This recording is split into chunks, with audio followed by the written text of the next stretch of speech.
Buenos días, señores. Les habla el doctor Joan Maita, dándole la bienvenida a este diplomado de seguridad y salud ocupacional, y en esta oportunidad, en este módulo, vamos a hablar de la gestión de las sustancias químicas y de los residuos, que es un componente muy importante dentro de la gestión de la seguridad y la salud en el trabajo. Y vamos a empezar entonces con lo que es esta introducción. Los contaminantes químicos, ¿no?, su nombre lo indica, son sustancias químicas que durante la fabricación, el transporte, el almacenamiento o el uso pueden incorporarse al ambiente en forma de aerosol, de gas, también de polvo o vapor, y afectar la salud de los trabajadores.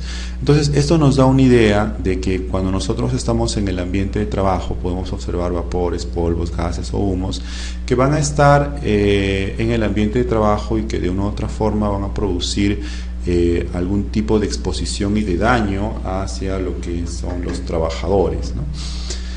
Entonces, bajo esa introducción es que tenemos el agente químico peligroso. Estos agentes químicos peligrosos pueden dividirse. Bueno, en el país no tiene una clasificación oficial de lo que son los agentes químicos. Sin embargo, la Organización de la Protección del Medio Ambiente de la Organización de las Naciones Unidas clasifica a las sustancias químicas peligrosas en tóxicas, muy tóxicas, nocivas, corrosivas, irritantes, mutagénicas, carcinogénicas, tóxicas para la reproducción, explosivos, fácilmente inflamables, extremadamente inflamables, comburentes y peligrosos para el medio ambiente.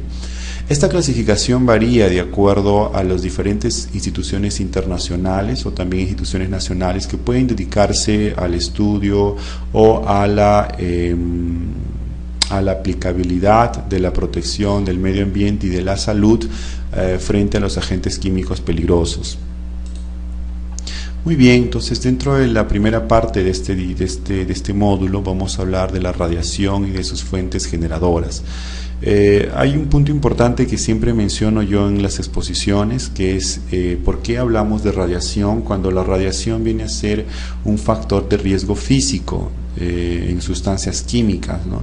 Entonces se habla de la radiación en este módulo del diplomado porque muchas fuentes generadoras de la radiación provienen de las sustancias químicas, como es el radio, el plutonio, el curio, etcétera, ¿no? Entonces la energía tiene muchas formas de manifestarse. Una de ellas es la radiación electromagnética.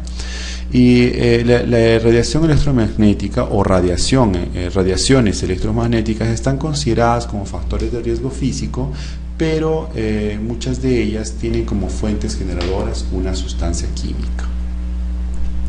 Acá podemos evidenciar entonces cuál es la clasificación que tienen las radiaciones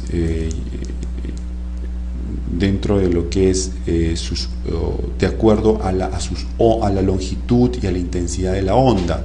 Entonces tenemos dos tipos de radiaciones electromagnéticas: las radiaciones ionizantes y las radiaciones no ionizantes.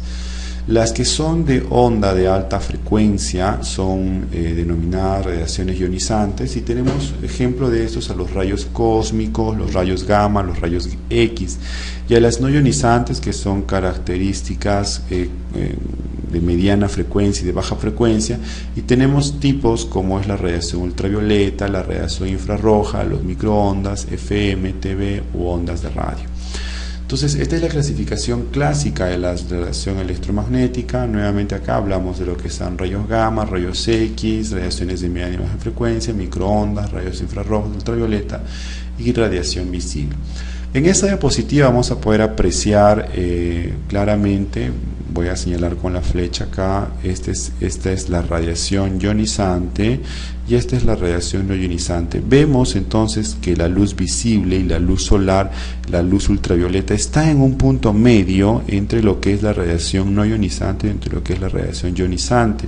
Podemos ver entonces los centros nucleares o los centros termonucleares o los rayos cósmicos, gamma, alfa, beta, que son las radiaciones ionizantes totalmente destructivas y que van a afectar el material genético de las células, teniendo longitudes de onda muy pequeñas. pequeñas, a diferencia de lo que es la radiación de telecomunicación, ya sea la radiación eléctrica, de telecomunicaciones, de telefonía móvil, o también de lo que es la radiación por hornos microondas, donde las ondas las ondas de radiación son más grandes y producen menos daño a la salud de las personas y en particular a la salud de los trabajadores, ¿no?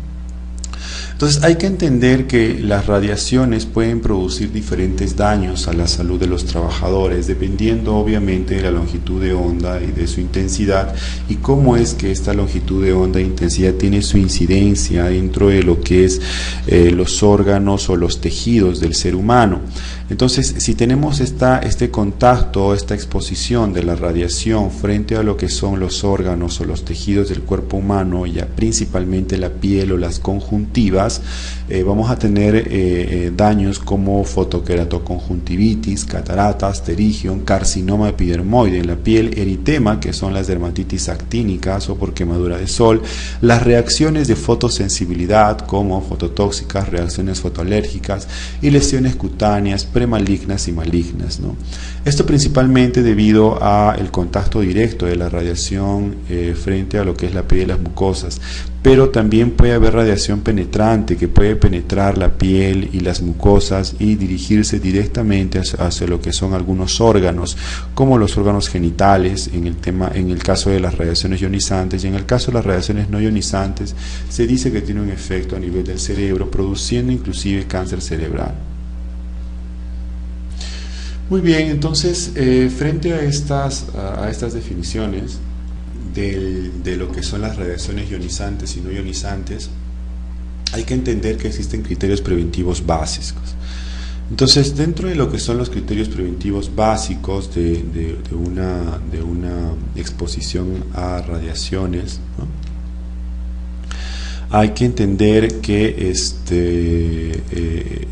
las dosis de radiación ionizante tienen los siguientes límites de exposición ocupacional. Si ustedes recuerdan,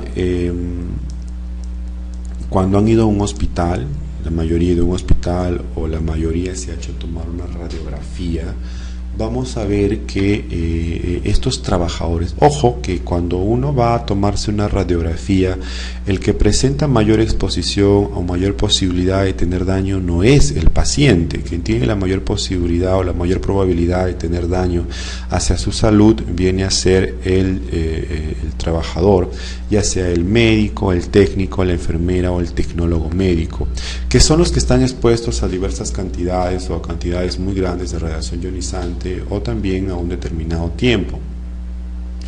Entonces, para estos trabajadores existe una medida de medición de la exposición que tiene ese trabajador hacia la radiación ionizante, que es a través de los dosímetros de radiación. Entonces, estos dosímetros de radiación nos van a medir esa radiación, esa dosis a la cual el trabajador está expuesto, siendo los límites de exposición ocupacional una dosis efectiva de 20 milisieverts. El milisieverts viene a ser la unidad de medida de la radiación por año como promedio en un periodo de 5 años consecutivos, o también una dosis efectiva de 50 milisieverts en cualquier año y una dosis equivalente al cristalino de 150 milisieverts en un año.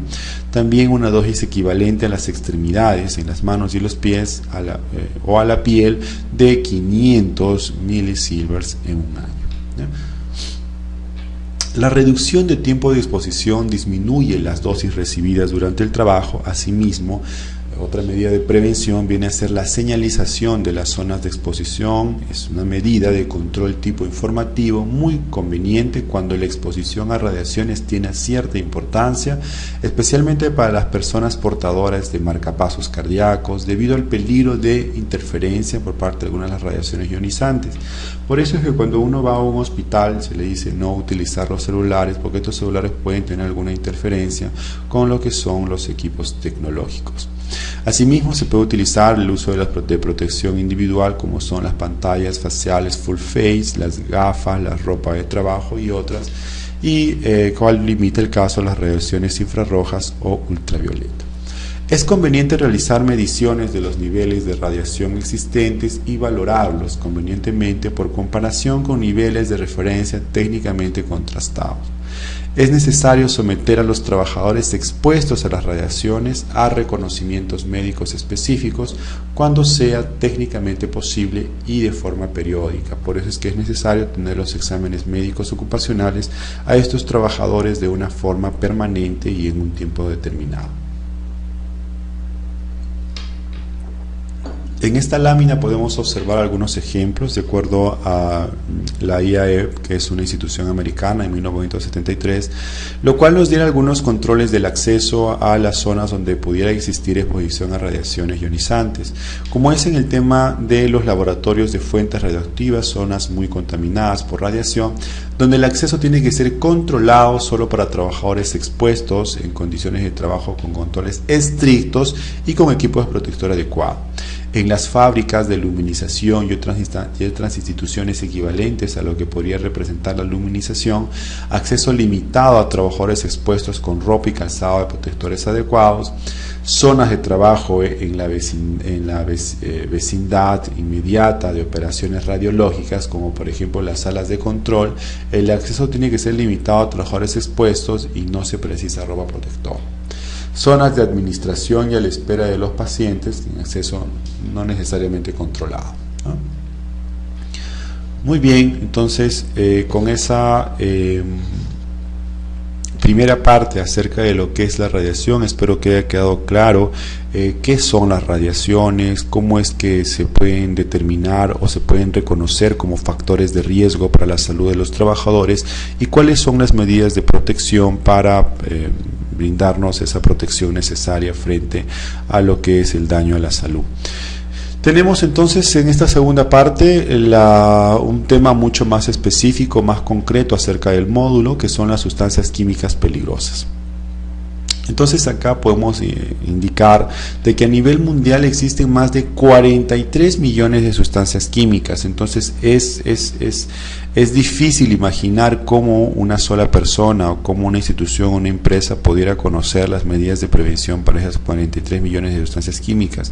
Es necesario entonces que una empresa o un responsable de seguridad y salud en el trabajo pueda identificar primero las sustancias químicas que se encuentran en ese ambiente de trabajo y posteriormente buscar sus medidas de prevención más adecuadas, ¿no? O sea, no se trata de conocer cuáles son las medidas de prevención de las 43 millones de sustancias químicas, sino es de identificar las sustancias químicas que tengan en mi ambiente de trabajo para poder después estudiar, analizar y aplicar las medidas de prevención más adecuadas. La producción de sustancias químicas a nivel mundial ha aumentado de 1 millón de toneladas en el año 1930 a 400 millones en los años 2010. Las sustancias químicas han contribuido entonces a la mejora, al desarrollo de nuestra civilización, a un avance tecnológico, también científico, sobre todo en lo que es la producción de los alimentos y los productos farmacéuticos. Sin embargo, no hay que olvidar que estas sustancias químicas pueden producir cierto daño hacia la salud de los trabajadores y de la población en general. Esta diapositiva es importante porque nos da una visión global de cómo es que la energía y las sustancias químicas pueden estar transformándose y produciendo un daño hacia la salud de los trabajadores. Entonces, en la parte superior podemos observar la energía, las fuentes de energía, como tenemos el gas natural, tenemos el carbón, el aceite, la energía nuclear, hidroeléctrica, biofósil o también la energía solar. Toda esta energía es necesaria o viene a ser determinante para nuestro desarrollo, nuestro sistema socioeconómico, es decir, para estudiar, para trabajar, para poder tener una recreación, ya sea para transportarnos, para utilizar la electricidad, para un edificio, para ir al hospital, etcétera, inclusive para los mismos conflictos o las guerras que se puedan producir entre las poblaciones, es que se requiere energía. Entonces, y esta energía muchas veces puede provenir de forma física como de forma también en sustancias químicas. Esta energía a la vez va a producir cambios en el agua, cambios en el sistema ecológico y cambio climático, ¿no? La energía que utilizamos para nuestra sociedad, para nuestra civilización, que a la vez puede producir la contaminación del aire, como es un aumento del CO2, un aumento del metano, un aumento de los metales pesados, un aumento dióxido de sulfuro, ¿no? Que a la vez todos estos componentes, el cambio climático, el cambio del agua, el sistemas ecológicos y la contaminación del aire nos va a producir enfermedades a la salud de las personas, y en estos también a los trabajadores que están directamente relacionados con el sistema económico y social. Entonces tenemos enfermedades pulmonares, cardiovasculares, enfermedades renales, cáncer, enfermedades infecciosas y finalmente malnutrición y mortalidad en nuestros trabajadores y en nuestra población en general. Bajo ese concepto es que nosotros tenemos que tener mucho cuidado en cuanto a lo que es la aplicación de la tecnología, la aplicación de la energía o la aplicación de las sustancias químicas durante la transformación de la materia prima y durante la producción o durante la industria, porque podemos estar cometiendo errores que van a ser difícil de poder superar, y es necesario entender cuáles son esos posibles errores o posibles daños que se pueden ocasionar como consecuencia del aumento de la productividad o el aumento del Producto Bruto Interno. En ese marco, entonces, es que la Organización Internacional del Trabajo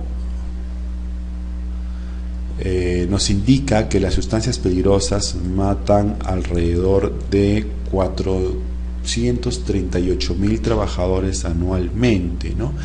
Y se estima que el 10% de cánceres de piel son atribuibles a la exposición a sustancias peligrosas en los puestos de trabajo. Asimismo, la Organización Mundial de la Salud indica que aproximadamente 125 millones de trabajadores están expuestos al amianto, o también denominado asbesto,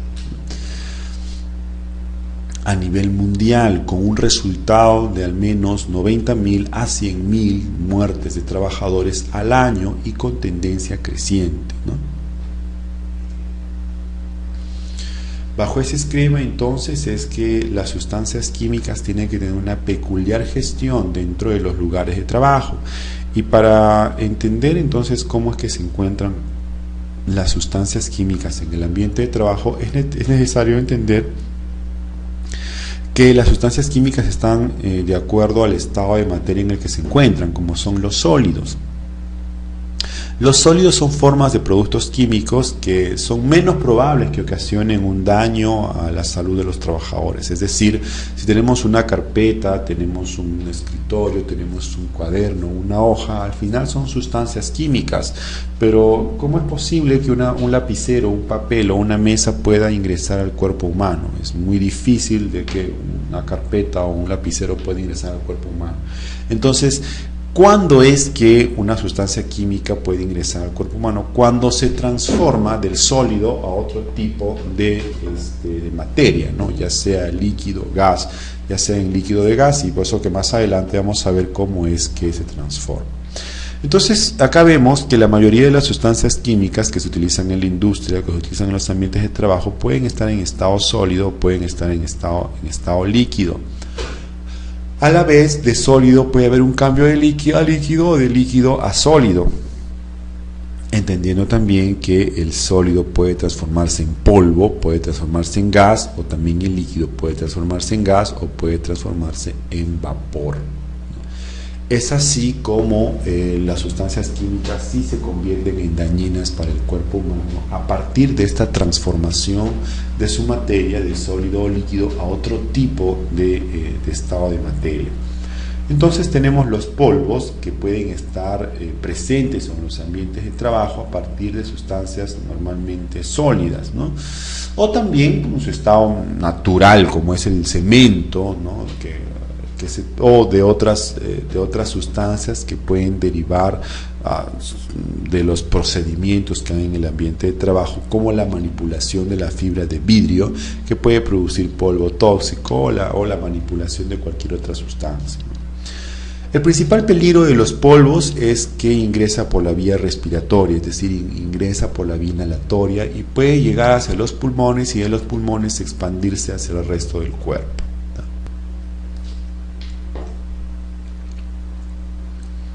Muy bien. Es necesario también entender que dentro de los polvos podemos ver estas partículas que pueden también atrapar o contener pelos también hongos, y ingresar al organismo de esta forma. No solamente entonces hablamos de polvos orgánicos, sino también de polvos inorgánicos, ¿ya? Sin embargo, las partículas más pequeñas que se encuentran en el polvo son las partículas más dañinas, o que pueden ocasionar más daño a la salud de los trabajadores, ya que pueden penetrar profundamente en los pulmones y tener efectos dañinos, o bien ser absorbidas en la corriente sanguínea y pasar a partes del organismo donde pueden ocasionar daños. En determinadas condiciones, los polvos pueden explotar, por ejemplo, en los silos o en las empresas donde haya una combinación de sustancias químicas, ¿no?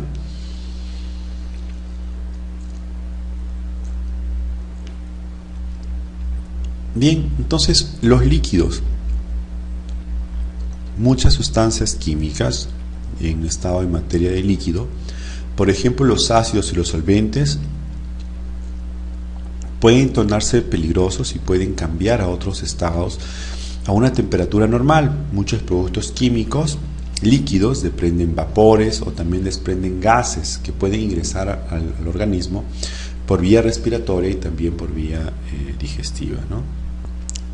Un punto importante en cuanto a lo que es las sustancias químicas en estado de líquido y a la vez en estado de vapor o de estado de gas es el tema de la absorción a través de la piel, ¿no? Que puede absorber algunos productos químicos líquidos que pueden dañar a diferentes órganos, ¿no? Pueden dirigirse a un determinado órgano o pueden ir hacia la sangre y producir un daño mayor.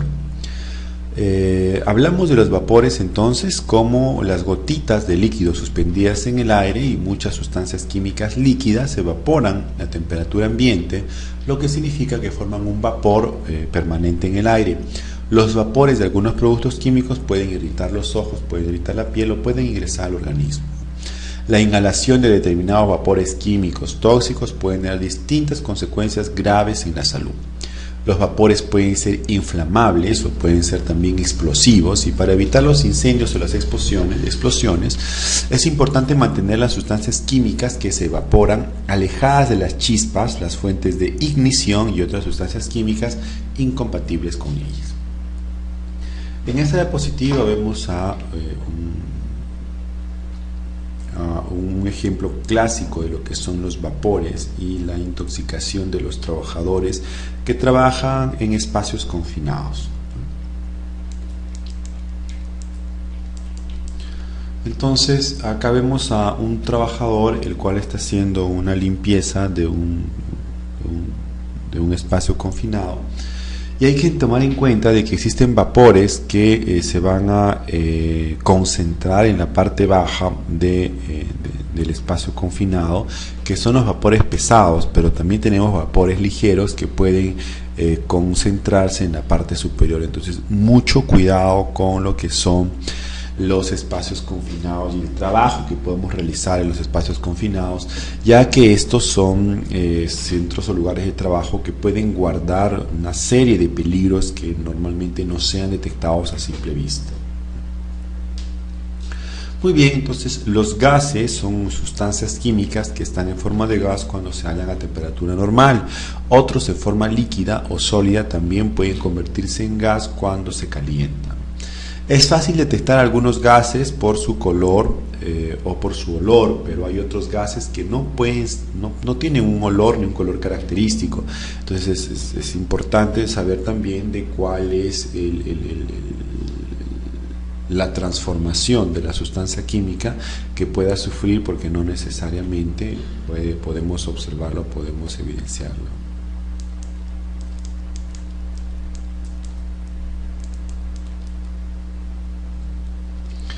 Algunos gases producen inmediatamente efectos irritantes, ¿no? Vamos a ver que muchos gases pueden producir una irritación de la vista, irritación de la piel o irritación de las mucosas. Los efectos a la salud de otros gases pueden advertirse únicamente cuando la salud ya está gravemente dañada. Entonces hay que tomar en cuenta que la farmacocinética o la farmacodinámica en la cual hace efecto en la salud de los trabajadores de estas sustancias químicas tiene diferente variabilidad del comportamiento. Los gases pueden ser inflamables o pueden ser explosivos y se debe actuar con gran cautela cuando se trabaja en un lugar en el que los gases son inflamables o explosivos. Por eso es que más adelante vamos a hablar de este tema. Muy bien, entonces agentes químicos, tenemos sólidos, líquidos, gaseosos, sólidos los polvos, los líquidos las nieblas, los polvos en forma esférica o fibra, ya sean humos o aerosoles, los líquidos nieblas, brumas y aerosoles, y finalmente los gaseosos que también pueden ser vapores. Características de peligrosidad. Entonces tenemos acá que las sustancias químicas se pueden clasificar en explosivos y en inflamables. Como su nombre mismo lo indica, explosivos son sustancias y preparaciones que pueden explotar bajo efectos de una llama o que son sensibles a los choques o fricciones. Por ejemplo, nitroglicerina, precaución, debería de ser evitar golpes, sacudidas, fricción, flamas o fuentes de calor. Inflamables, sustancias y preparaciones que pueden calentarse y finalmente inflamarse en contacto con el aire o a temperatura normal sin empleo de energía, o que en contacto con el agua o el aire húmedo desenvuelven gas fácilmente inflamable en cantidades peligrosas. Por ejemplo, tenemos al benceno, al etanol, la acetona. Una forma de precaución universal es evitar el contacto con materiales ignitivos como es el aire o el agua, ¿no?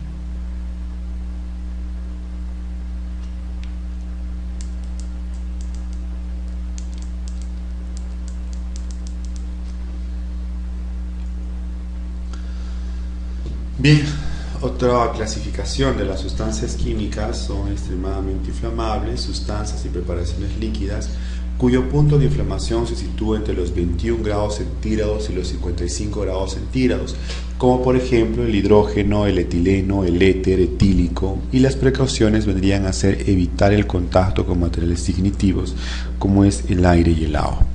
También tenemos a los comburentes, sustancias que tienen la capacidad de incendiar otras sustancias, facilitando la combustión e impidiendo el combate del fuego, por ejemplo el oxígeno, el nitrato de potasio, el peróxido de hidrógeno, y las precauciones es nuevamente evitar el contacto con materiales combustibles. Los corrosivos, estos son productos químicos que causan la destrucción de los tejidos vivos y o materiales inertes, por ejemplo el ácido clorhídrico, el ácido fluorhídrico, y las precauciones son no inhalar y evitar el contacto con la piel, los ojos e inclusive con la ropa, ¿ya?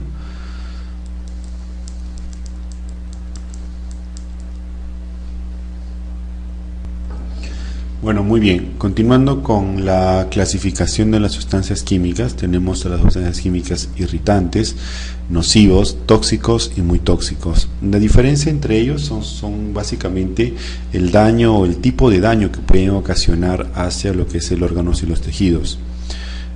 Sustancias y preparaciones no corrosivas que pueden producir cierto daño hacia lo que es la salud de los trabajadores, ¿no? Y acá tenemos que pueden provocar una reacción inflamatoria, por ejemplo el cloruro de calcio, el carbonato de sodio. Precauciones: los gases no deben ser inhalados o tocados. También tenemos las sustancias nocivas que van a producir menos daño hacia la salud de los trabajadores, pero que al final van a producir también a través de inhalación, la ingestión o penetración cutánea cierto daño en la salud. Las sustancias tóxicas son aquellas que inhalación, ingestión o penetración pueden producir un daño mayor a la salud de los trabajadores, ¿no? Y los muy tóxicos nos puede producir inclusive la muerte, y que muchas veces se puede denominar también los venenos. ¿Bien? Bueno, muy bien. Vamos a continuar entonces con la clasificación de las sustancias químicas, entendiendo también que existen sustancias químicas clasificadas como radioactivos, contaminantes biológicos y también peligrosos para el medio ambiente. Como ya habíamos hablado, radioactivas son aquellas sustancias que tienen como fuente a una sustancia química. Y contaminantes biológicos son aquellos materiales contaminados con microorganismos presuntamente patógenos. Peligrosos para el medio ambiente son aquellas sustancias que en el contacto de esta sustancia con el medio ambiente pueden provocar daños en el ecosistema a corto o a largo plazo. Estas sustancias se presentan con el símbolo de reconocimiento universal que, vamos a verlo más adelante, tiene un pescado y un árbol contaminado. Bien, entonces acá vemos cómo es que estas sustancias químicas pueden señalizarse o pueden simbolizarse mediante estos pictogramas de la Organización de las Naciones Unidas, las cuales tienen un color anaranjado y el dibujo es de color negro. Tenemos un explosivo, un combustible, un inflamable, un corrosivo, infeccioso, un peligroso para el medio ambiente, como les hablaba en la diapositiva anterior, un tóxico, un nocivo, que es una X con una N a un costado, irritante, que es una X con una Y hacia un costado, y lo que es radioactivo. Muy bien, en esta diapositiva entonces vemos algunas características de los tipos de sustancias químicas. Dentro de lo que son los explosivos, pueden reaccionar de forma exotérmica, desprenden calor, incluso en ausencia del oxígeno, dan lugar a detonaciones y a deflagraciones o explosiones, ¿no? Los comburentes, sustancias combustibles, en contacto con otras sustancias, especialmente con las inflamables, pueden producir fuertes reacciones exotérmicas.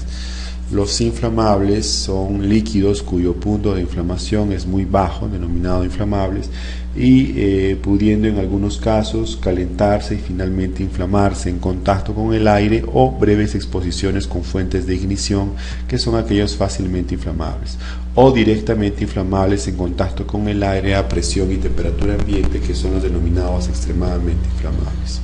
Tenemos otro lado los tóxicos, que son sustancias que por inhalación, ingestión o penetración cutánea pueden provocar muerte o efectos graves, agudos o crónicos para la salud. Muy tóxicos son muy pequeñas cantidades y tóxicos son en pequeñas cantidades, ¿no?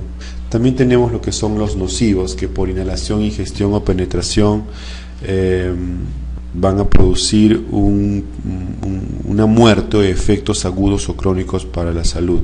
Y los corrosivos, en contacto con tejidos vivos, pueden ejercer una acción destructiva de los mismos, ¿no? El corrosivo mayormente son los ácidos, ¿no? Por otro lado, tenemos también las sustancias químicas irritantes, que por breve contacto prolongado o repetido en la piel y las mucosas pueden provocar una reacción inflamatoria.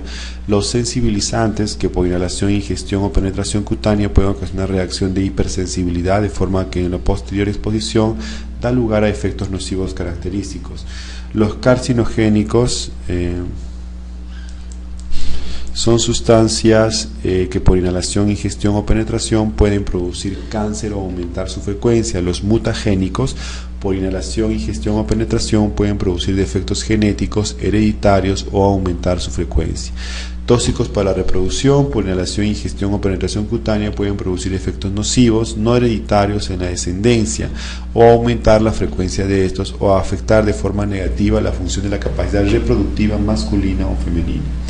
Peligrosos para el medio ambiente, en contacto con el medio ambiente, constituyen o podrán constituir un peligro inmediato a futuro para uno o más componentes del medio ambiente. Las vías de entrada de las sustancias químicas en el organismo humano es la inhalación, es la absorción y la ingestión, ¿no? Esta inhalación va a ir directamente hacia los pulmones, la absorción a la piel y lo que es la ingestión a la boca. Acá tenemos una diapositiva en la cual podemos mostrar cómo es que las sustancias químicas o qué sustancias químicas en qué estado natural pueden ingresar al organismo a través de la inhalación, como tenemos los gases, vapores, polvos y aerosoles, por la ingestión, que son los polvos y los líquidos, por la absorción por la piel, un derrame de polvos y líquidos, así como también vapores, ¿no? Una vez ingresado a la vía respiratoria, puede ingresar por las vías nasales, ingresan a la tráquea, los bronquios y los pulmones, y por ingestión ingresan a lo que es el esófago y al tubo digestivo, ¿no? Asimismo, por la piel puede ingresar a la vía sanguínea con una vía más rápida de ingreso hacia lo que es el torrente sanguíneo. La inhalación o la penetración de las sustancias químicas por vía inhalatoria depende de la concentración ambiental, del tipo de exposición, el tiempo diario de exposición, el número de situación de los focos de emisión, la separación del trabajador a los focos de emisión, la tasa de generación de gases, vapores o aerosoles, el aislamiento de la gente, los sistemas de ventilación, el procedimiento de trabajo inadecuado y trabajadores especialmente sensibles y la exposición simultánea a varios agentes, ¿no? Dentro de lo que es la absorción a través de la piel, tenemos que va a depender de la localización y extensión del contacto, la duración y frecuencia del contacto, la cantidad o concentración del agente, la temperatura y humedad ambiental, la gestión incorrecta de los equipos de protección individual, procedimiento de trabajo inadecuado, los trabajadores especialmente sensibles, exposición simultánea a varios agentes. Y por vía parenteral va a depender del deterioro de la piel, el uso de objetos o herramientas cortantes o punzocortantes, la frecuencia de contacto, la gestión incorrecta de los equipos de protección personal, el procedimiento de trabajo inadecuado, el trabajo especialmente sensibles y la exposición simultánea a varios agentes. La ingestión va a depender de los hábitos higiénicos personales, la posibilidad de comer, beber o fumar en los puestos de trabajo, trabajadores especialmente sensibles, exposición simultánea a varios agentes y el procedimiento de trabajo inadecuado. Contacto de piel y ojos o los ojos, depende de la gestión incorrecta de los equipos de protección personal, procedimientos de trabajo inadecuados, inexistencia de medios de control de fugas y derrames, envases inadecuados, sistemas de trasvase incorrectos. Muy bien, entonces los efectos de las sustancias químicas a la salud de los trabajadores y en general a la salud de las personas van a depender entonces de las diferencias individuales que tengan que ver con la raza, la edad, la dieta, la nutrición, que hace un riesgo individual de toxicidad o de padecer cáncer por determinada sustancia química. Esto depende de la evaluación de la exposición o de la vigilancia ambiental, que pueden ser los biomarcadores, así como la evaluación de la susceptibilidad genética que tengan las personas o los trabajadores. Entonces, en este ejemplo vamos a ver que exista una inhalación oral aguda o reiterada, o también a través de la piel, de la sustancia química al trabajador, y el cual va a depender de la farmacocinética en la cual tiene esta sustancia química, la absorción, el metabolismo, la distribución y la eliminación. Sea cual fuera la farmacocinética, puede tener un efecto tóxico y puede atacar a uno de los órganos o también a un nivel sistémico, finalmente a nivel celular, bioquímico y finalmente hacia lo que es el nivel molecular o el ADN. Bajo ese precepto es entonces que la clasificación de los efectos en la salud se van a ir desde efectos locales a efectos sistémicos. Tenemos entonces que en los efectos locales existen algunas sustancias que solo tienen un efecto localizado en una parte del organismo, donde el agente peligroso entra en contacto con el cuerpo o penetra en él. Así, por ejemplo, que tenemos el efecto local que puede producirse en la piel como una quemadura o también en el tracto digestivo cuando se ingiere un agente peligroso. Algunas sustancias como el amoníaco, el cloro, los zumos de soldadura y los zumos de evacuación pueden irritar los pulmones o la vía respiratoria cuando se inhala. Muy bien, otro daño a la salud de acuerdo a su localización, tenemos que hay efectos sistémicos. Los efectos sistémicos son problemas ocasionados dentro del organismo cuando ha penetrado en él un agente peligroso. Y puede suceder en la sangre cuando se absorbe la sustancia en el torrente sanguíneo y en los órganos si estos almacenan el material tóxico, como por ejemplo el hueso y el cerebro, que almacenan algunos metales pesados y lo neutralizan o en algunos órganos que lo neutralizan como el hígado, o bien lo eliminan del cuerpo como también los riñones y la vesícula. Un efecto sistémico típico en la sangre es la anemia, carencia de glóbulos rojos, que es ocasionada por muchas sustancias químicas. Se hablaba también que el mismo cloranfenicol, que es un antibiótico, también producía problemas de anemia plásica, es decir, una actuación directa sobre los glóbulos de la sangre, ¿no? Que pueden causar distintos productos químicos, ¿no? De ellos tenemos el plomo también, el berilio, el cadmio, los compuestos de mercurio, el benceno. El benceno puede producirnos inclusive una leucemia por una actuación o un daño a nivel de los glóbulos blancos.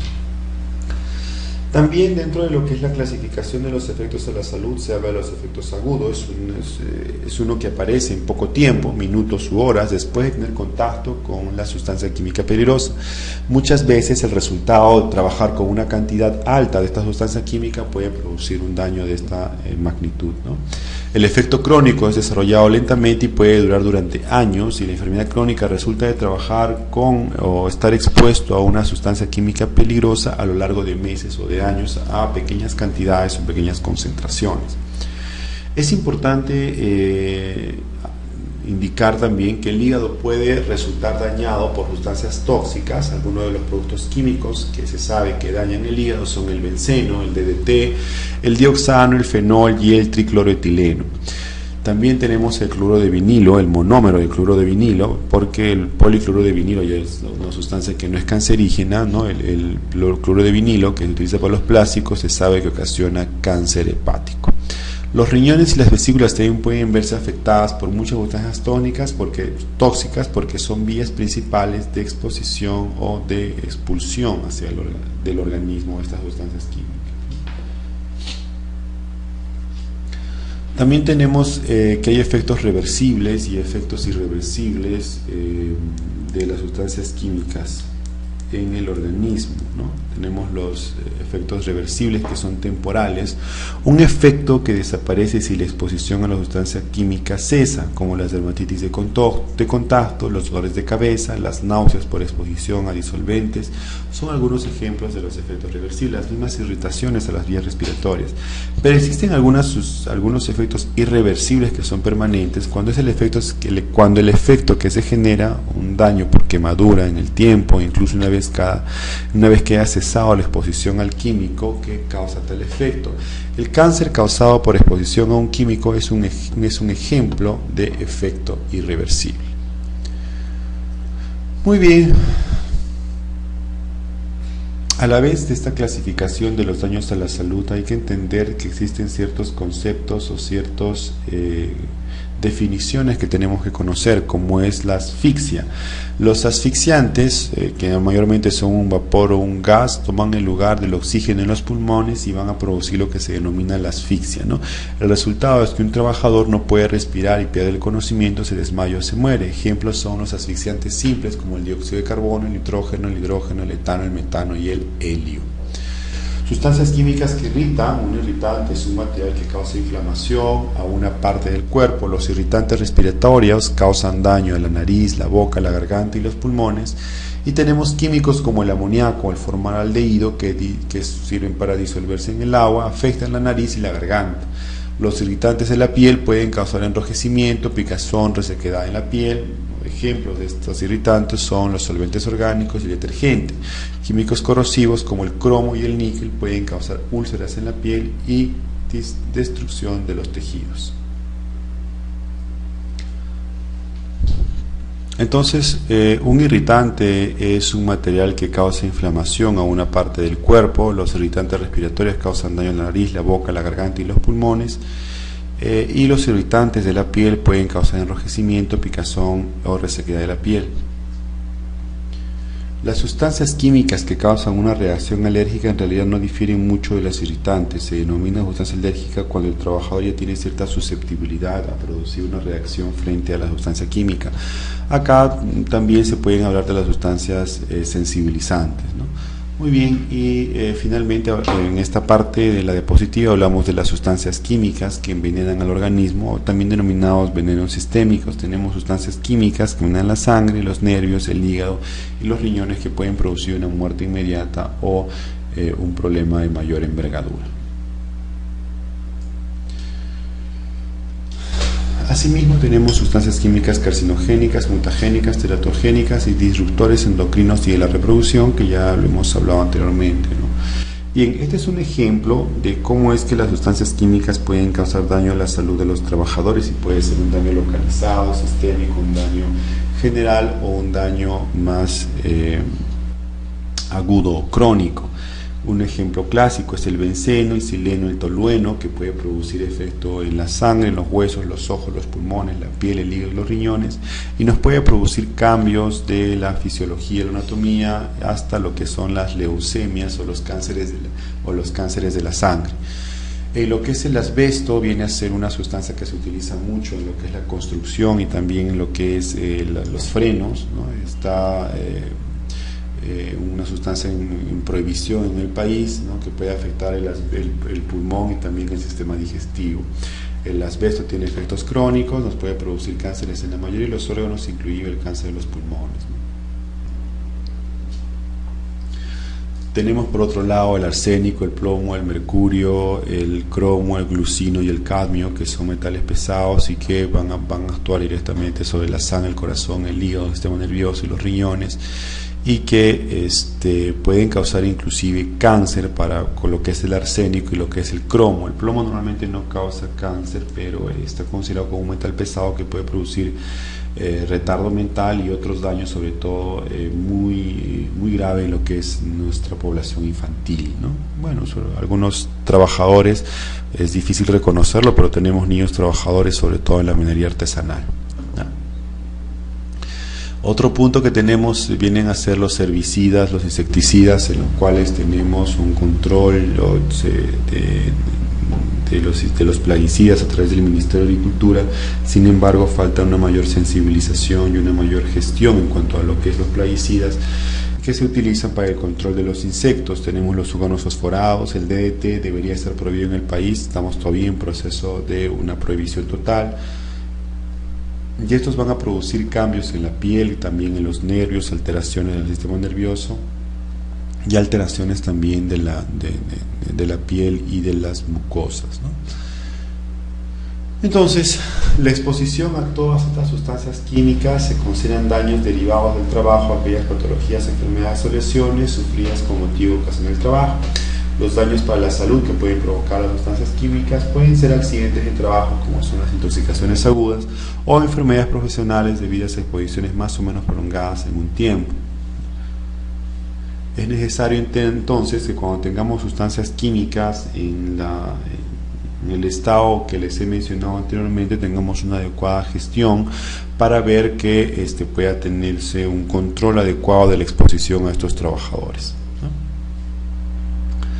Y un punto aparte de lo que es todo lo que hemos hablado ahora es el efecto tóxico de cada sustancia química. Hay que reconocer, yo creo que puedo estar concluyendo hasta acá en esta ya 40 minutos que venimos hablando sobre este tema.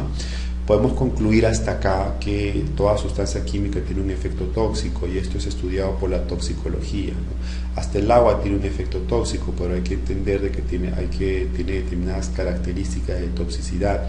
Esto va a depender obviamente del grado que tenga de daño hacia lo que es el ser humano, el daño hacia la célula o al órgano, y esto relacionado con lo que es el tiempo y también la concentración. Entonces, los agentes químicos tienen la capacidad de producir efectos biológicos adversos que pueden manifestarse una vez que estos alcanzan el lugar susceptible de acción. La acción tóxica se producirá en algún momento durante el transcurso de la presencia del tóxico en el organismo, siguiendo las fases de exposición, absorción, distribución y biotransformación y eliminación. También es importante determinar que la sustancia química tiene una dosis, ¿no? Se define como cantidad de contaminante absorbido o retenido en el organismo durante un intervalo específico de tiempo. Generalmente se refiere a efectos que pueden provocar una alteración en el organismo. Muy bien, entonces hasta acá vamos a hablar de lo que son las sustancias químicas, su clasificación, el daño a la salud, su identificación, para pasar a hablar de un tema un poco más específico, que son los explosivos. Si bien es cierto, los explosivos son sustancias que van a ser ya sea combustibles o oxidantes, que van a producir una onda expansiva, ¿no? Una explosión, como su nombre mismo lo indica. ¿Cómo es que esto puede producir daño a la salud? Esto es obvio, de acuerdo al razonamiento que podemos tener, la lógica que le damos es que una explosión nos va a producir un daño inmediato hacia el trabajador, ya sea un accidente o también ya sea una enfermedad. dependiendo de las condiciones de la explosión. Hay que entender que dentro de la explosión existen entonces deflagrantes, detonantes. Dentro de los deflagrantes tenemos a la pólvora negra, el nitrito de potasio. Dentro de los detonantes tenemos a lo que son las ondas de choque producidas por algunos explosivos muy potentes como el DDT, ¿no? Entonces, dentro de lo que son las sustancias explosivas vamos a dividirlos en primarios, como el triyoduro de amonio, el fulminato de mercurio, el fulminato de plata, la ácida de plomo, la ácida de plata, ¿no? También los secundarios, como la nitroglicerina, el trilita, el hexágeno, la pentrita, el ácido de pícrico. Y dentro de los terciarios tenemos a la familia constituida casi en unanimidad por los nafos, ¿no? Los anfo también denominados, ¿no? Finalmente, las sustancias explosivas mezcladas, como las dinamitas, las gomas, las pulverientas, nuevamente los anfos y los hidrogeles, ¿no? Ahora, esa es la clasificación. Nosotros tenemos que conocer cómo es que están clasificados los explosivos. Mayormente quienes trabajan con explosivos van a ser las mineras o también algunas petroleras. Para todas las personas que estén oyendo este video, entonces cuando hablemos de mineras o petroleras tenemos que tener mucho cuidado con las sustancias explosivas que puedan manejarse en estos sectores. Bien, entonces vamos a hablar ahora de lo que es el almacenamiento y el transporte de las sustancias químicas. Almacenamiento y transporte de las sustancias químicas. Al hablar del almacenamiento y transporte de las sustancias químicas tenemos que hablar de la manipulación. De manera general deben emplearse recipientes de buena calidad, construidos y cerrados de tal forma que durante el transporte en condiciones normales no puedan sufrir pérdidas o escapes debidos a cambios de temperatura, humedad o presión. Externamente deben estar limpios, sin restos de productos contenidos en él y perfectamente rotulados. Asimismo deben haber superado con éxito las pruebas prescritas para la homologación de cada tipo de envase y resistir las pruebas prescritas para el medio de transporte al que están destinados. Ejemplos de los medios de transporte de manipulación son los bidones, toneles de madera, jarricales, cajas o también sacos, envases compuestos por material diverso más plástico, o también recipientes a presión como las botellas y los botellones. Una forma de almacenar las sustancias químicas es mediante este cuadro, en el cual podemos guardar los inflamables entre inflamables y también inflamables y tóxicos, los explosivos con los explosivos, los tóxicos con tóxicos y con los nocivos, y los comburentes solamente con los comburentes. Los nocivos pueden guardarse con los inflamables, con los tóxicos y también con los nocivos. Entonces, dentro de las explosiones, de sustancias explosivas, que son sustancias químicas explosivas, productos pirotécnicos, sales metálicas, sensibles, ¿no? Las medidas de prevención que tenemos que adoptar son que estén lejos de otros edificios o estructuras, que sean de estructura sólida y cerrada cuando no sean utilizadas o que sean almacenadas. En lugares bien ventilados y libres de humedad. La iluminación debe ser natural o mediante lámparas eclécticas, portátiles o luces situadas fuera del área de almacenamiento. Suelos de madera o materiales que no generen chispas, ¿no? Dentro de los oxidantes, que son sustancias que constituyen fuentes de oxígeno y facilitan o intensifican los incendios. Tenemos que tener medidas de prevención como es depósito, preferentemente en zonas aisladas, mantener lejos de sustancias inflamables, aunque sea solo ligeramente, lugares bien ventilados y libres de humedad. Asimismo, tener que tener un almacenamiento de estructura ignífuga. Las medidas de prevención para los inflamables, como el hidrógeno, el propano, el butano, el etileno, el acetileno, el ácido sulfídrico, el gas de carbón, etc., es un almacenamiento en lugares secos para evitar igniciones accidentales por mezcla de vapores con el aire. Prohibición de generar llamas desnudas, alejadas de fuentes de calor o de riesgo de incendio, separadas de sustancias oxidantes y materiales susceptibles de combustión espontáneo.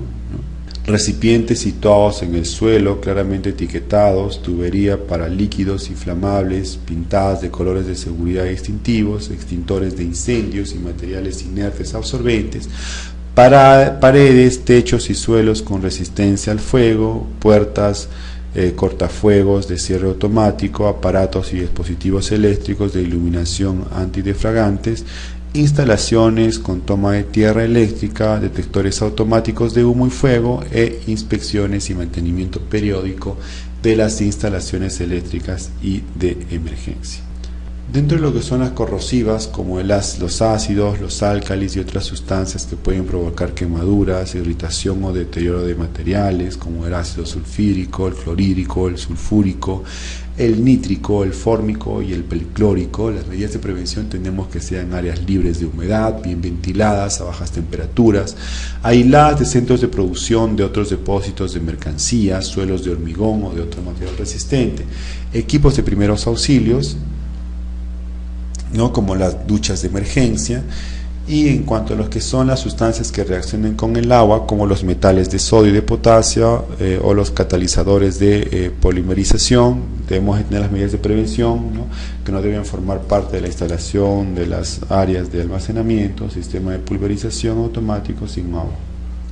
Tenemos entonces las sustancias tóxicas. Su almacenamiento debe ser en áreas frescas y bien ventiladas, alejadas de fuentes de calor, ácidos, humedad y sustancias oxidantes, almacenaje en refrigeradores de compuestos volátiles, dispositivos de ventilación local para la evacuación de humos y vapores, y mantener separadas sustancias que puedan reaccionar químicamente entre sí.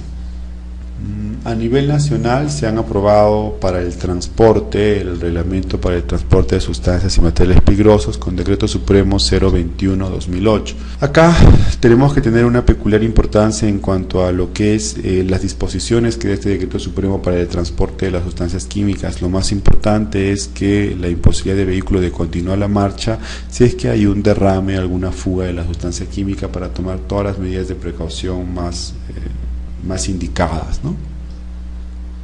Muy bien, entonces otro punto de las sustancias químicas es que muchas de ellas están relacionadas hacia lo que es la presencia de incendios, teniendo en cuenta de que los incendios pueden producirse a través de sustancias inflamables o de sustancias combustibles. Entre ellos tenemos la prevención de incendios en almacenes y tener siempre en cuenta las siguientes medidas preventivas básicas. Está prohibido fumar y hacer fuego, ¿no?, y cerca de materiales o sustancias inflamables y combustibles, y se recomienda emplear equipos eléctricos que no emitan chispas, y está prohibido realizar trabajos que generen calor o produzcan chispas, como por ejemplo esmerilar o... Muy bien, vamos a pasar entonces a hablar justamente sobre lo que son los incendios y su relación con las sustancias químicas inflamables y con las sustancias químicas comburentes o combustibles. Hay que entender que el nivel de riesgo de un determinado almacenamiento en lo que es la posible ignición de un incendio dependerá básicamente de las características de peligrosidad de cada producto almacenado, su cantidad y disposición en el interior del almacén, el mantenimiento de las condiciones de seguridad y el comportamiento de los trabajadores. Una medida de prevención para lo que son los incendios viene a ser las medidas de protección pasiva. Es importante entender de que para tener una protección pasiva hay que considerar prevenir principalmente el comienzo del incendio, evitar su propagación y favorecer su extinción. Una de estas medidas puede ser, por ejemplo, la implementación de puertas cortafuegos, las pinturas, el revestimiento, el mobiliario, la maquinaria, las instalaciones, la distribución. Tiene que tener una medida de prevención de incendio, es decir, en un almacén no vamos a tener nosotros cables sueltos o algo que pueda producir una electrocución, ¿no? Hay que minimizar la posibilidad de iniciar el fuego. Otra de las medidas, y digamos que es la más conocida por nosotros, viene a ser la protección activa, es decir, no hay que entender que esta es la más importante. Las dos son importantes y yo diría que más importante es la protección pasiva. Sin embargo, cuando hablamos de la protección activa hablamos de los extintores, sistemas de alarma, sistemas fijos contra incendios, rociadores, entre otros, los cuales van a servir para apagar un incendio. En este caso el factor humano es fundamental y sus instalaciones precisan de un mantenimiento constante, es decir, siempre una revisión de los rociadores y también una revisión de los extintores. Sistemas de rociadores de agua tenemos como lo que es el suministro de agua, las válvulas de control, las tuberías, rociadores, sistemas especiales de extinción, sistemas de pulverización de agua, sistemas de espuma, sistemas de dióxido de carbono. Acá tenemos algunos tipos de extintores: tipo A, que es el de madera, papel, telas de algodón, etc. Tipo B, gasolina, pintura, solventes. Tipo C, tipo de electrónico conectado. Y tipo D, para metales, sodio, magnesio. Vamos a entender que existe una clasificación entre A, B, C y D. Acá tenemos nuevamente otra clasificación: A, B, C, que es madera, papel, cartón, pasto, tela, que se puede utilizar agua, es muy eficiente. La espuma, también el polvo, que es muy eficiente. El dióxido de carbono, poco eficiente. Y el halón, que sí es eficiente. En lo que es B, la nafta, el aceite, la pintura, el agua no debe usarse. Mayormente se utiliza la espuma, el polvo, el dióxido de carbono, los halones. En lo que es motor, tableros eléctricos, transformadores, no se debe utilizar el agua, tampoco la espuma, ¿no? Lo que sí es eficiente es el polvo y lo que es el dióxido de carbono y los halones.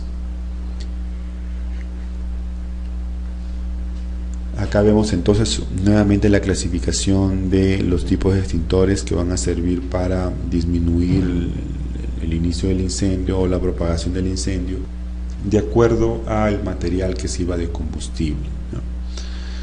Muy bien, vamos a pasar entonces ahora hacia lo que es el código de identificación de las sustancias químicas, bueno, y no solo de las sustancias químicas, también de sus residuos, ¿no? Tenemos entonces el código de identificación, son etiquetas, rombos de seguridad, hojas de seguridad, etc. Hay que entender que las sustancias químicas también pueden ser residuos. Al principio de la exposición hablábamos que las sustancias químicas pueden usarse, manejarse, almacenarse, transportarse o también eliminarla, ¿no? Entonces, al momento de eliminar es que la sustancia química pasa a ser un residuo y es donde tenemos que aplicar todos nuestros conocimientos en manejo de residuos. Sin embargo, cuando hablamos de sustancias químicas peligrosas, hablamos no solamente de residuos comunes, y estamos hablando ahí de lo que son los residuos peligrosos.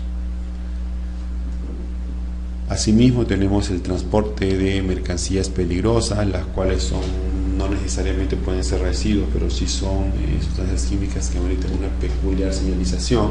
Acá tenemos los explosivos, los gases inflamables, los materiales líquidos inflamables, los sódidos inflamables, etc. Otra parte durante este tema de identificación viene a ser las etiquetas. Yo creo que es la primera medida que uno tiene que tomar en cuenta cuando manipula o usa las sustancias químicas. Tiene que conocer adecuadamente la etiqueta. La etiqueta de una sustancia química está para mirarla, para verla, para revisarla. No está simplemente para que nos diga la marca o para que nos diga un nombre, sino también para que nosotros podamos ver, identificar. Estas etiquetas tienen que tener entonces un código de barras, tienen que tener una información especial, un rombo, diamante de la NFPA, una composición y también las advertencias. Las etiquetas pueden estar en la caja o pueden estar directamente en el envase, no necesariamente puede ser una identificación propia de una unidad, puede ser también grupal, ¿no? Otra medida de identificación vienen a ser los rombos. Los rombos son mecanismos de identificación de las sustancias químicas cuando están almacenados o cuando van a ser transportados. Estos rombos tienen una división de colores que son el rojo, el amarillo, el blanco y el azul. Cada uno de estos colores tiene una determinada protección, como es el tema del azul, que protege la salud, el rojo la inflamabilidad y el amarillo la reactividad.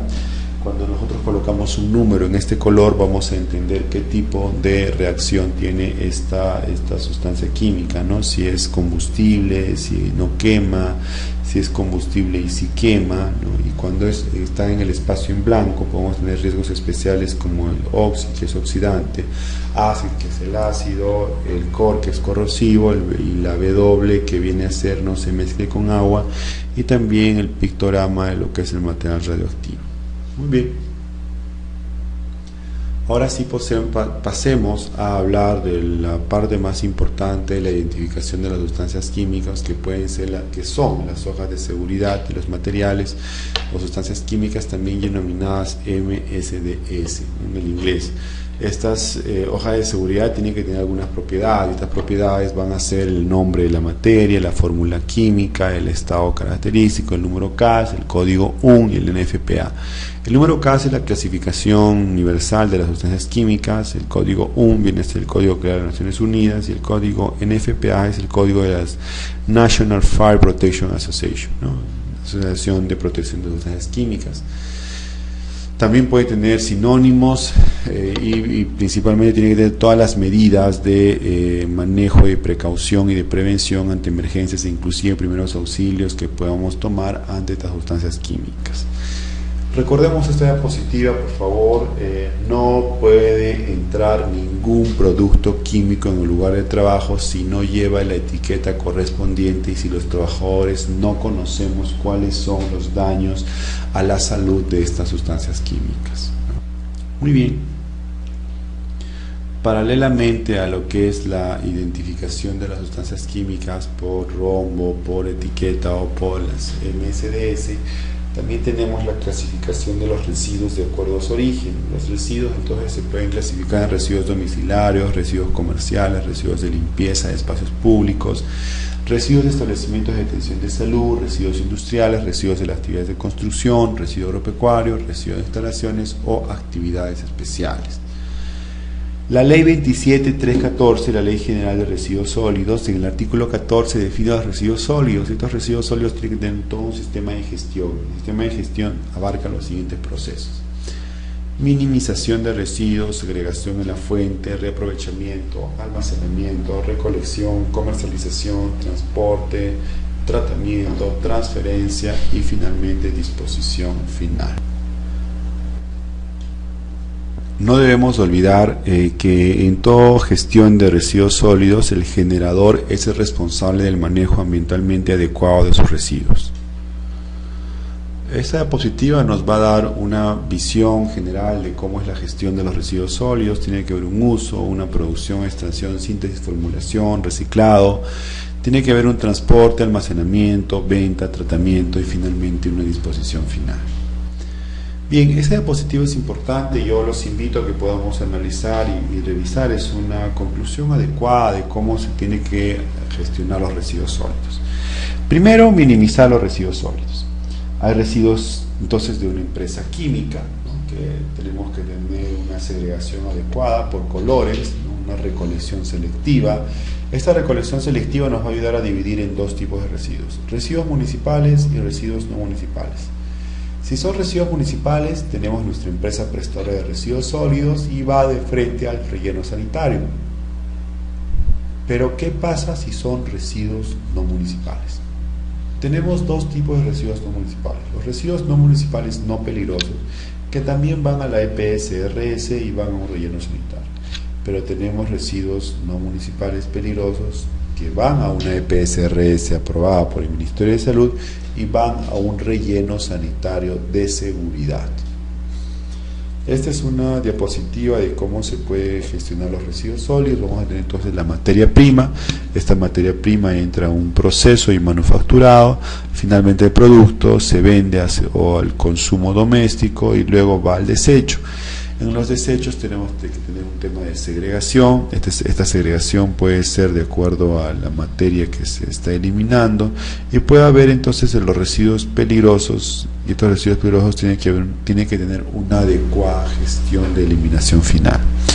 También los demás residuos normalmente pueden ser reaprovechados o pueden ser reciclados y pueden transformarse nuevamente en vidrio, plástico, papel o también en un material denominado compost.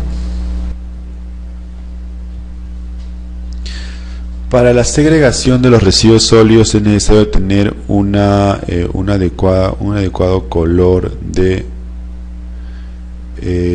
la segregación, ¿no? Tenemos, por ejemplo, el color amarillo, que es para metales, el color verde, el color azul, el color blanco y el color marrón. Cada uno de estos colores tiene la característica de reconocer a una sustancia química en particular o un residuo en particular. Tenemos el color rojo, que es para residuos peligrosos, y dentro de los residuos no peligrosos tenemos el color negro, y dentro de los residuos peligrosos para lo que es las medicinas o las jeringas descartables, entre otros. Tanto el color negro como el color rojo se utilizan en residuos no aprovechables, como también en residuos aprovechables. Bien. Ya llegando casi al final de la exposición, vamos a hablar de la actuación en caso de derrames y los procedimientos generales. Hay que entender de que dentro de lo que son los daños a la salud o los accidentes que se puedan presentar en la empresa, podemos tener la ocasión, podemos tener la situación de atender un derrame, de atender una fuga, de atender un desastre en el cual ponga en manifiesto cuáles son las sustancias químicas que maneja la empresa.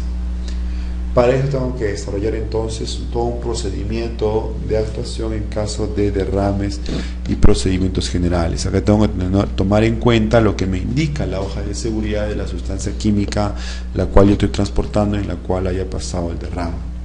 Tenemos entonces equipos de protección personal, tambores vacíos, ¿no? También tenemos material autoadhesivo, material absorbente, soluciones, detergentes, escobas, etc. Todo esto me lo va a indicar las hojas de seguridad. Es importante identificar que dentro de lo que son los derrames podemos tener líquidos inflamables, ácidos o bases. Para lo que son los líquidos inflamables tenemos entonces que absorberlos con carbón activo u otros absorbentes específicos de acuerdo a las indicaciones de la hoja de seguridad que tenga sustancia química. También tenemos los ácidos. Para su neutralización el empleador debe de tener unos absorbentes neutralizadores que hayan comercializado, que realicen ambas funciones, tanto para la reducción del riesgo como para también la absorción de la sustancia que se ha derramado. En el caso de las bases tenemos que utilizar algunas sustancias que tengan un ligero pH ácido. Muy bien, entonces hablábamos de lo que es el manejo de emergencias y contingencias químicas, donde se va el tema de las emergencias de fuga de gases, derrames, o también lo que son los famosos incidentes producidos por desastres naturales. Para realizar una buena gestión de estas situaciones tenemos que desarrollar un plan de emergencia, ¿no? Por eso que el plan de emergencia es necesario dentro de un sistema de gestión de seguridad y salud en el trabajo. Entonces, para un plan de emergencia tenemos que tener un título, una información general, una introducción, una base legal, una estimación del riesgo, identificación de características de la amenaza o el peligro, el análisis de vulnerabilidad, la estimación del riesgo, objetivos generales del plan de contingencia, objetivos específicos previos a la contingencia, durante la contingencia, después de la contingencia, y algunos anexos que podemos considerar. Reglas básicas de seguridad y equipos de protección personal. Acá tenemos algunas reglas básicas para la seguridad y la salud de los trabajadores. Antes de manipular una sustancia química, es necesario haber recibido la capacitación y entrenamiento para manejarla. El trabajador debe estar en condiciones de usar adecuadamente, ¿no?, la hoja de seguridad de los materiales MSDS, producidas en inglés, la cual debe ser proporcionada por el proveedor de la sustancia química. Es nuestra obligación solicitar hacia los proveedores que nos mantengan informados acerca de las medidas de seguridad de las sustancias químicas. Se debe evitar en todo caso el contacto con la piel, los ojos y las mucosas. Usar el equipo de protección adecuadamente para cada actividad a realizar en relación con la sustancia química a manipular. El equipo de protección personal básico debe constar de ropa de trabajo, gafas, guantes y casco. Este equipo se adaptará para el trabajo del laboratorio. En caso de accidentes con sustancias químicas, tener en cuenta las medidas de primeros auxilios. Luego solicitar los servicios de un médico indicando la causa del accidente y las características del producto químico. Esto debe estar determinado en las hojas de seguridad, las MSDS. En caso de salpicadura de una sustancia química sobre la piel o sobre los ojos, es necesario enjuagar inmediatamente ya sea a través de los lavaojos, ¿no? Y ampliamente con abundante agua fría. Y se trata de sustancias lipófilas, usar un poliglicol debido al peligro de resorción, de no usar jamás solventes orgánicos. En caso de las sustancias químicas cáusticas que hayan estado en contacto con los ojos, enjuagar abundantemente en una ducha especial, lo que denominamos lavaojos, desplazar bien los párpados y mover los ojos hacia todos los lados, luego consultar con el especialista, con el médico, indicándole el producto químico causante del accidente. Quitarse inmediatamente la indumentaria impregnada con sustancias químicas, conservar un buen estado de etiqueta de las sustancias químicas, así como los pictogramas de poderosidad. No fumar, no comer y no beber en los lugares donde se almacenan las sustancias químicas. En un laboratorio, para cada sustancia química en particular, se debe revisar sus hojas de seguridad para la elección del elemento de protección personal más adecuado. Los equipos de protección personal es el método menos eficaz de combatir los riesgos laborales y se debe utilizar únicamente si los otros métodos no pueden combatir suficientemente los riesgos. Los equipos de protección personal pueden ser muy incómodos, disminuir el rendimiento laboral y dar lugar a nuevos riesgos para la salud y la seguridad. Así, por ejemplo, los protectores de los oídos pueden impedir oír las señales de alarma. Las máscaras de respiración pueden hacer una difícil acción de respirar. Los tapones de oído pueden protegernos, pero pueden provocarnos también infecciones, y unos guantes con fugas pueden hacer que se acumulen productos químicos para la piel y producir también lo que se denominan las micosis o hongos en la piel. Tenemos también entonces que los equipos de protección personal van hacia lo que son las vías respiratorias, los pulmones y los ojos, los oídos, la cabeza, la piel, las manos, los pies, y también contra radiaciones. Contra las vías respiratorias tenemos lo que son las máscaras, ya sea para polvos o para gases, los lentes de protección que son para los ojos, las orejeras y los tapones para los oídos, los cascos y los sombreros para la cabeza, para la piel tenemos mandilones resistentes a productos químicos, para las manos tenemos guantes, para los pies tenemos calzado de trabajo, y contra las radiaciones escudos o mandiles de guarniciones de metales, ¿no? Los equipos de protección personal entonces debe establecerse un método de elección, suministro y mantenimiento de buenos equipos de protección personal y ropa de trabajo. Los equipos de protección personal también se denominan equipos de protección individual. Estos equipos de protección personal son la última alternativa de control del riesgo ocupacional para reducción del riesgo y debe de ser de carácter individual. Deberá utilizarse cuando los riesgos no se puedan evitar o no puedan limitarse suficientemente por medios técnicos de protección colectiva o mediante medidas o métodos o procedimientos de organización del trabajo. Acá hay un ejemplo de cuáles son los equipos de protección personal: protección respiratoria, guantes, protección auditiva, calzado, protección corporal, protección visual y los cascos. Bien, hasta acá, muchas gracias por su atención.